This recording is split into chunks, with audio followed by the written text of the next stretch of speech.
What's up, everybody? Tom Pelissero here, back in Mankato with just a quick update after the night practice. It's already been a long day and I've already missed a couple of takes on this. Let's see if we can get it. The big story of the day, Percy Harvin, and really was a story that was here and gone in 12 hours. The first scare of training camp, and that's all it was, a scare.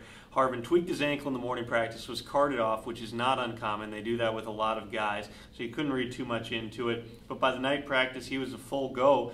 Looked like he was cutting, running like normal, had a couple of catches during team drills. So as far as we know, Harvin's ankle, not an issue at this point, although he did say he'll keep getting treatment. A couple other things, the night practice was awfully sloppy. Sage Rosenfels was just a brutal night. I won't use the word that I heard someone use to describe it, but it was pretty poor out there. 4 interceptions, 2 of them by Antoine Winfield, who seemed to know what was coming on a certain route against Jamar Johnson. Hussein Abdullah also got one. Aaron Henderson with maybe the play of camp so far, a leaping interception on sort of a corner route for Tay Biddle. So Sage in the offense, also there were a couple of false starts by younger players. Anthony Herrera decks Jasper Brinkley on one play, lines up for the next play and gets a false start. There were definitely some hiccups for the offense tonight, but hey, it's day 2 of training camp. That's kind of how it's supposed to be.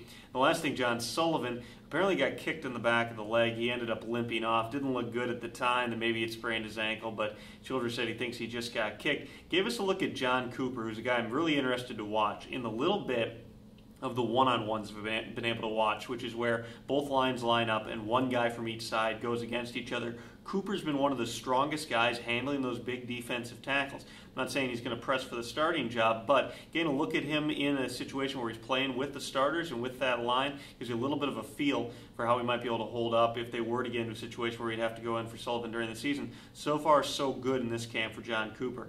Back with a lot more tomorrow. See ya.